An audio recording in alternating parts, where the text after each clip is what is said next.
Hello and welcome to the Kill Miami podcast. Today I have a very special guest with me. He's been a good friend of mine and a mentor to me. He's currently A&R in Island Records, Mr. Callum Ross. Yes. How you doing, my bro? Yes, good, Phil. How you doing, man? Yeah, not too bad, thank you. I got splashed by a puddle on the way down here, unfortunately. I think all the drivers just want to get you. Yeah, they see you're out of towner and they're just they clock it, don't they? Yeah, no, so just getting into it, you know, obviously you're currently A&R in Ireland, yeah. but obviously you didn't always work there. And no. Just thinking how you kind of first got into music and what were your first kind of memories in becoming into the position of working? Yeah, of course, man. So I went to uni to study graphic design, and then when I got there I sort of realised that it was definitely not the route I wanted to go, and I sort of fell into, like, the music I was into at the time, sort of fell into DJing down at uni, and that ended in me actually quitting my course in graphic design and just I was like, I want to be a DJ. I just want to spend all day on my decks, and just sort of got into like electronic music that way. You was at uni in Manchester, right? No, I was in Bournemouth. I was in Bournemouth, okay, yeah. So I was in the South Coast, and it sort of turned out, obviously, that it was tough to sort of make a living doing that, like without producing and making music. So I sort of tried to turn my hand to producing a little bit. And then I moved back to London, ended up having to get a job out of the necessity of just getting a job. And yeah, I just hated it, man. It was like a financial complaints thing, and it was like, you know, one of them ones where you go in and it's just like the soul is draining out your body every time you're going in there, and it's just like I was like, I was just sitting at my desk one day thinking, what am I doing, man? Like, I just need to get rid of this drain on my life and like try and make something of it. So I handed in my notice, and a week later I was out, and then I just ended up going to like fucking every studio I could within, you know, in and around London, just being like meeting people for coffee. Being like, has anyone got an internship? Like, I do a bit of engineering. I'll go and get your T-Scar or whatever. Just get your door, yeah, exactly, man. And I followed a DJ on Twitter called Dub Physics from Manchester. Shout out Dub Physics. And I actually saw him retweet two guys who used to make drum and bass but now make pop music, called Future Cut, who spent a long time in Manchester, and they were looking for an intern, and I was like, I like drum and bass. I used to make a bit of drum and bass. They're now making pop music. Like, this is perfect. Like, I should sort of 100% get into it. So I just hit them up and sort of went in, played them some tunes. They were like, yeah, come in the new year, just like start, and we'll just see how it goes, see how the first week goes. And then they gave me an internship and sort of taught me the ropes. Let me sit in on sessions, producing bits and pieces. Ended up getting cuts on some projects that they were involved with at the time. But it was just such an invaluable experience to be, regardless of what the industry was and what you were doing, just to be in it. Just the opportunity to, like, even to just answer the door to a big manager or an artist or an A&R person and just have FaceTime. Yeah, I found that invaluable, and I sort of now, having, you know, been at Ireland for about 4 years now, meet those people that I sort of opened the door for and got their lunch, and they're like, oh, you're working here now, like that. And it's like nice to be like, to have that familiarity and sort of start there and then come up. Definitely. But I empathise with anyone trying to apply for a job at a major label, because the HR thing is just a redundant process. Like, there's no, I mean, I don't know how, without knowing someone in the building or whatever, you get a job at a major, because it's so oversaturated. And HR actually lost my CV, and I got told 1,000 people had applied for this job at Ireland, this A&R assistant job, within 24 hours. And I'm just like, what? Like, I was like, how am I even going to ever get in to the building? But luckily, the guys I was working with, Future Cut, introduced me to an A&R there called Ben Scott, who they worked on a record with. I think it was Devlin that they worked together on. So how long down the line was this? So this was like, I was probably like 8 months into my internship with them. So this was after applying for like every job, like financial intern at Catalogue and whatever. I didn't care what it was, I just wanted to get in. And I just went in for a cup of tea with this guy called Ben Scar, and he was just like, yeah, I can hand in your CV, but like, let me look at it first. And I was like, showed him, and he was like, don't say you want to be an A&R person. And I was like, all right, okay. He was like, just take it out. Like, they don't want to hear that. They just want you to do like the bare, the bare bones. And I was like, okay. So he just told me, take out this, put in that, take out that. Probably shouldn't say that actually, but anyway, everyone's getting on their CV now. Like, take that bit off. But he like helped me out massively, and then ended up sort of getting the role and sort of just trying to not get fired really. So you've been there 4 years now, like? Yeah, I've been there 4 years. I started as it's called A&R admin assistant. So I was assistant to the president at the time, Darkus, who now runs Ireland in America. Shout out Darkus. Darkus, he's like incredible boss. And I was with, sort of learnt a lot from him. And then... Could you tell us some of the stuff that you learnt from him? Because I know from chatting to you, he was definitely a big mentor for you. Is there anything that springs to mind from being under him? He gave advice that sound like when he says it sounds very simple, but just when I started to maybe move into more of the scouting and starting to try and get my teeth into A&R and what it is and what it means to be, I guess, an A&R person. Just little things like if you set up a session, make sure you go down to it. Because I remember I set up a session and he was like, what are you doing in the office? And I was like, oh, they're just at the studio. I was like, why are you not there? And I was like, he was like, no. If you set up a session, you go down, you make sure everyone's happy, make sure it's all good, and then you can go. And I was like, oh, okay. Sick. Okay. And I remember him having a go at someone, like proper laying into someone for not going to the first gig of the artist they've just signed after the signing. He was like, just sign the artist. Why are you not in Paris? Why are you not there? And I was like, right, okay. Every single artist I've signed now, they'll go to the first gig all the time now, regardless of what it is. You think it's quite simple, but when you think about it, it's like, oh yeah, like you should be down there, Definitely. It's just, I think it's just like a presence thing. It's owning it. I think that's what he always tries. Because I'm quite a passive person. I'm not like, I guess you would say, the typical like bullshit A&R person who just bulldozes his way into place. So it takes me a while to gather the confidence to own stuff, but he sort of instilled that ownership. You're not being bullshit, you just doing your job. You're doing your job.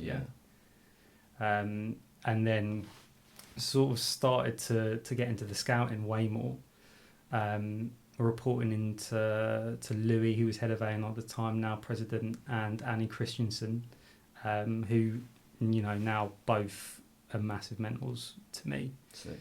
So how does that work in terms of like, if you're scouting for new music, let's say, where are the kind of places that you're looking for new music?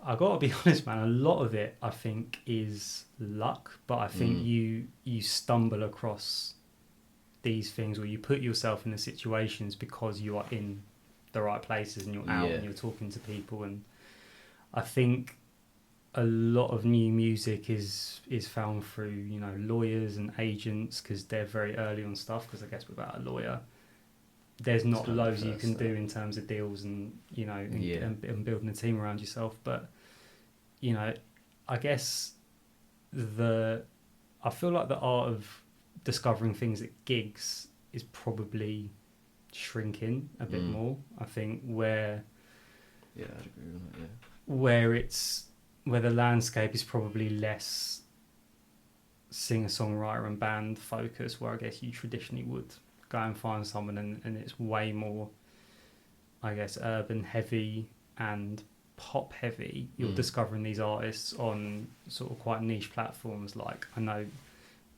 people made a bit of a joke about it, but you get 1 million views on Grime Daily and you get a record deal, but it's not that far away from that. Things will sort of pop on a certain channel or will go viral, and that will generate a lot of attention from people. And definitely, I guess YouTube is a big place for that. Shazam is probably one of the most natural barometers of how reactive something is. Actually. That's a good shout. I even though it didn't sign to us, that's where Ram's Barking.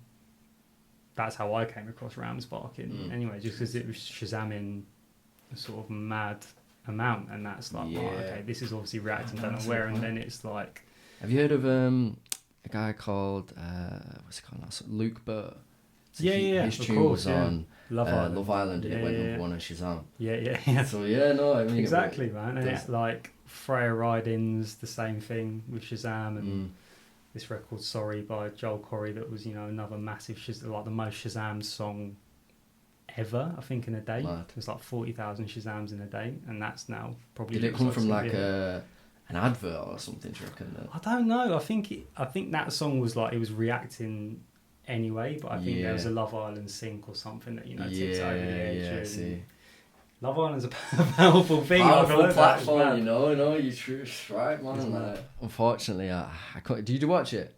I didn't, no. Probably I didn't either. Good, man. Good for that. No, I'm the same, but I tried to watch it, and luckily as well, like, me and my girlfriend tried to watch it, and we just really couldn't get into it. Like, just watching it, like, really. But I can see why it is popular, to be honest. I think the only reason I'd watch it is if it's a record that my song was going to get played. I'd just sit there shazamming it, just like, please. That's about it. Sick. So let's say you find someone, an artist on YouTube, and you're like, yo, this guy's sick. What's then the next step for you in terms of progressing? I guess a lot of it is, well, I mean, everyone's different, but I guess a lot of it is the sort of due diligence side of it. Like, naturally, you'd probably get in touch, you'd arrange a meeting, you'd find out the team around it, like who the lawyer is, who the manager is, like what have they released so far. Like, I guess when you do all that digging, you then get a sense of, I guess, how competitive it is, how far along they are in terms of releasing stuff, and I guess you just get a sense of...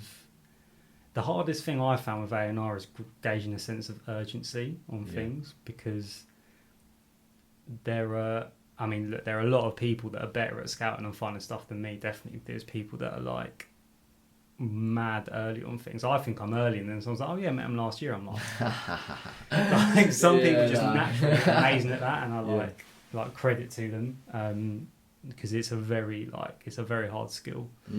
But I think you just find out as much information as possible, and then you have to decide whether you escalate it to your boss or your president or whoever it is, or whoever needs to be in the room and be involved. Yeah. But yeah, it's definitely it's a bit of a game, all that sort of stuff, figuring out what level things are at. But there is like a massive buzz out of finding something sort of first, whether it's within your own label or within whatever, and like really loving it and getting into it. Like what it is, I suppose. Definitely, man. Definitely 100%, man. So is there any artists, so throughout your years at working for Ireland and even previous to that, is there any artists that you signed or you brought on board, like you discovered early, like you say, you're talking about the buzz of it? Is there any artists that spring to mind for you that you've kind of worked with where you found them and now you look back and you're like, I'm so glad I found them first?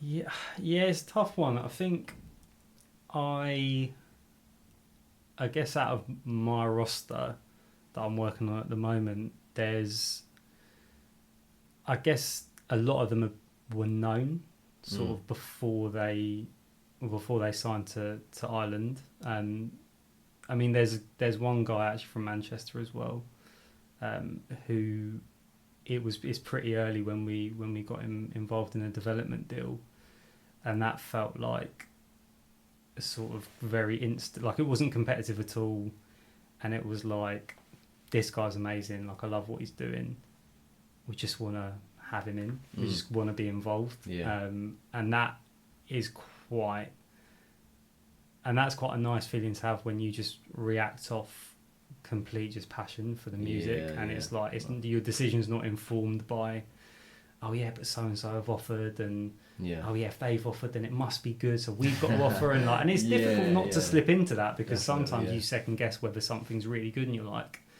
is it good? I don't know. And then like a big label will offer and you go, oh, it must be good because they've offered, and it becomes reactive. So, and everyone's guilty of it. Everyone's guilty of it. But it's nice to find something and be like, oh mate, that is like So is that artist that you're talking about? I think I might know who it is, but I might have to have you say the name in case it's not. Yeah, I think it is. No, it's cool. I mean, he's on development. I think he wants to keep it quiet. Okay, I see. So it's under the rug. Yeah, a little bit. It's a good job I didn't drop everything on camera. Then I'm thinking, I hear that. That sounds good. So, do you have any like tips for people that might want to get into A&Ring, that are at a young age? Maybe they're just coming out of college or school or even uni, like you say. Is there any advice that you wish you'd been told when you were coming up?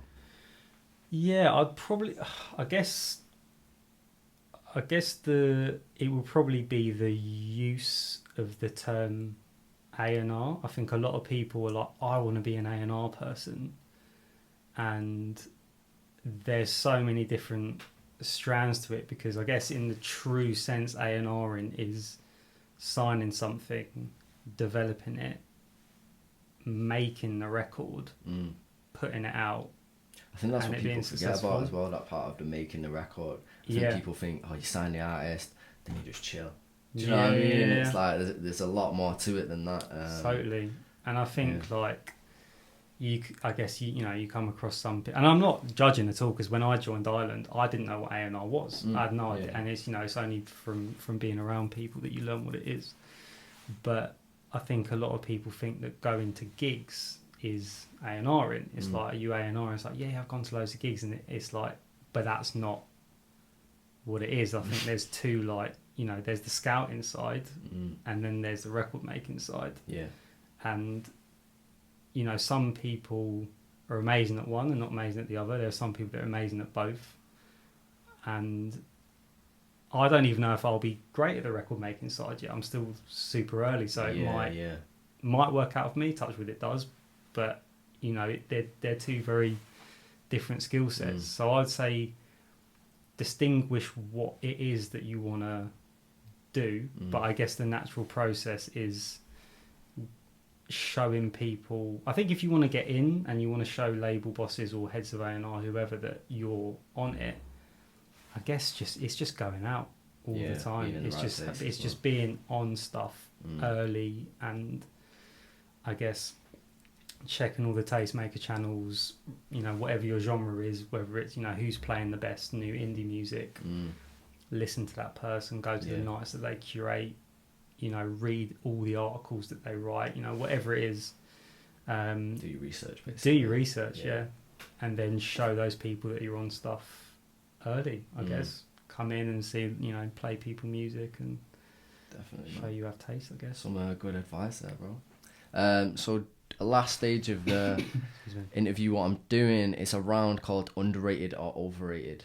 So I'm going to give a couple. I'm going to give a couple of topics. Okay. I just want you to say whether you think they're overrated or underrated. Okay. So the first one is Spotify playlists.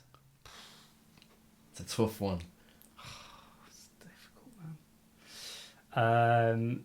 Probably, I'd say, I don't know, overrated. But it's tough, mate. If anyone's listening from Spotify, please include my artists in your playlists. With me, no offense. Yeah. So the second one is open mic nights. Underrated. Yeah. I think there's a lot of importance in that. Definitely, I agree. It gives artists a platform that don't necessarily have a live promoter on board, or a massive groundswell. It's just it's important to allow free sort of expression, I think. Yeah, I think you'd be surprised at how many talented people there is at open mic nights as well. Like, I've been to a couple in Manchester, and like, there's some sick people there. It's just vibe at the end of the day. Definitely. So the next one is shows like X Factor and The Voice and stuff like that. Overrated. Yeah. Glorified karaoke. Yeah. That's definitely, man. I think it's a tough one as well, because it is necessary, I think, as well, because it even shows like Britain's Got Talent. It's kind of like the platform. It's good at the end of the day. They're giving people opportunity, but I think the star that they're trying to create is a bit of a virus to the music industry. Do you know what I mean? I mean, I get it. I think there's so many different sides to the industry, and that is one side.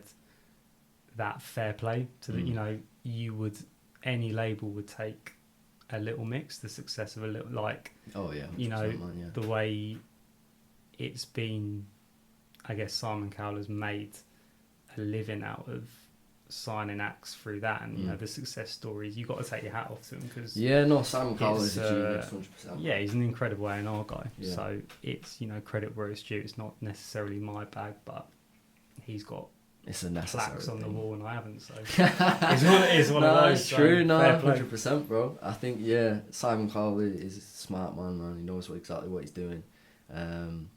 So the next one is overrated or underrated SoundCloud.